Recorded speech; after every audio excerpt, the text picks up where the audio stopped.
Bonjour à tous. Alors, si vous êtes enseignant comme moi en cycle 2 ou même cycle 3 ou même maternelle et que vous souhaitez travailler sur les dangers domestiques de la maison, la prévention notamment des risques domestiques à la maison, je vous recommande très fortement les ressources qui sont mises en ligne par la GMF. Je vous montre ça tout de suite. Alors, une fois que vous vous êtes rendu sur le site de la GMF, vous allez tomber sur une page comme ceci, sur lequel très rapidement vous allez trouver la notion télécharger le dossier gratuitement. Donc, vous cliquez simplement ici, directement. Ça va vous ouvrir une fenêtre de dialogue dans laquelle vous allez renseigner votre nom. Donc une fois que vous avez renseigné ici dans la boîte de dialogue votre adresse, votre nom, etc., vous avez accès aux différents supports, cycle 1, cycle 2, cycle 3. Il n'y a plus qu'à cliquer ici télécharger et donc ça va se télécharger ici directement dans votre dossier de téléchargement. Vous avez accès à toutes les ressources. Voilà. Donc notamment vous verrez les animations sur ordinateur qui sont disponibles, donc les escape games, guides d'animation, les énigmes. Voilà, donc vous pouvez télécharger les choses une par une, hop, tout simplement. Et vous avez déjà directement, sur votre écran numérique si vous en avez un, ou sur votre ordinateur à la maison, vous avez tout ce qu'il faut pour pouvoir commencer. Voilà. Donc là, je vous montre un petit peu à quoi ça ressemble. Hop, autorisé. Voilà, donc vous avez le guide du maître du jeu qui est là disponible. Vous avez toutes les consignes qui sont fournies, tous les liens. Vous avez même l'installation matérielle qui est précisée. Donc qu'est-ce qu'il faut imprimer, qu'est-ce qu'il faut regarder, le scénario de chacune des énigmes, les vidéos à regarder et surtout les objectifs qui sont poursuivis. Être capable d'alerter le 15, être capable de rassurer la victime. Donc c'est quand même assez complet, c'est très très bien fait. Voilà, donc vous avez même des exemples de scripts d'introduction et donc avec le scénario des différents escape games. Voilà, ce que j'aime bien, c'est que vraiment, vous avez comme une fiche de préparation ou un plan de séquence, tout est déjà rédigé, donc vous avez le temps qui est ici indiqué, vous avez le rôle et la transition entre les énigmes, voilà, c'est très très complet. Alors, ce que j'aime particulièrement aussi, c'est qu'il y a des vidéos explicatives, comme ça, toujours avec deux petits personnages qui sont là. Donc, vous avez les énigmes avec Quentin et Zoé, et il y a toujours comme ça des petits dessins animés qui présentent la mission.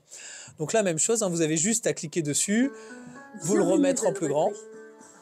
Vous avez été sélectionné pour une mission spéciale. Aidez Quentin et Zoé à sécuriser une maison dans laquelle il y a plein de risques d'accident. La famille Morel est partie en voyage pour le week-end. Donc je trouve que c'est une excellente mise en matière, une excellente mise en route avant de présenter l'escape game ou les différentes missions. Et donc tout est rédigé toujours avec ces deux personnages, Quentin et Zoé. Et donc ça parle directement aux enfants. Ça va être des exemples de la vie quotidienne. Ça va être vraiment basé sur ce que eux peuvent ce à quoi les élèves peuvent être confrontés. Donc une alerte dans la cuisine, dans le jardin.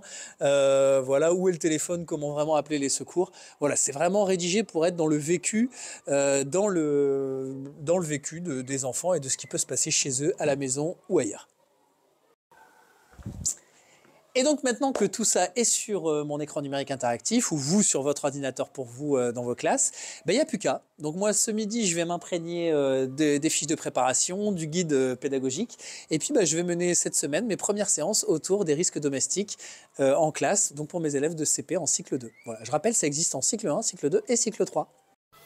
Alors, avant de commencer cet escape game sur les risques domestiques, j'ai donc importé le fichier PDF numérique sur mon tableau interactif. J'ai également préparé les équipes comme ça, avec un tableau des scores qui permettra de voir quelle équipe a réalisé tel défi, vous voyez, en simplement cliquant comme ça dessus. Et j'ai aussi préparé le compte à rebours, puisque le défi, l'escape game, doit être réalisé en 1 heure maximum. Donc là, j'ai un compte à rebours que je lancerai au démarrage de l'activité. Alors, pour chaque équipe, j'ai imprimé comme ça la fiche mission et les 7 énigmes que j'ai mis dans des fiches de classeurs comme ça. Je fournis aussi un Velleda rouge et une paire de ciseaux dont ils auront besoin pour une des énigmes.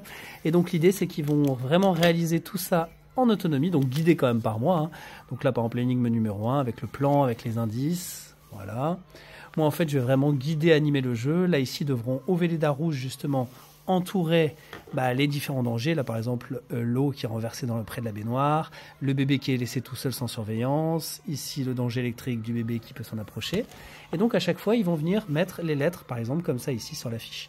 Donc, l'idée, c'est qu'ils aient pour chaque équipe toutes les fiches avec toutes les énigmes. Tout sera bien évidemment en même temps projeté sur mon écran. Je mettrai par équipe les énigmes qui seront réalisées et puis le score, le temps défilera en temps réel ici avec mon petit timer qui est ici. Voilà. Voilà un peu pour la préparation matérielle de cet escape game sur les dangers domestiques.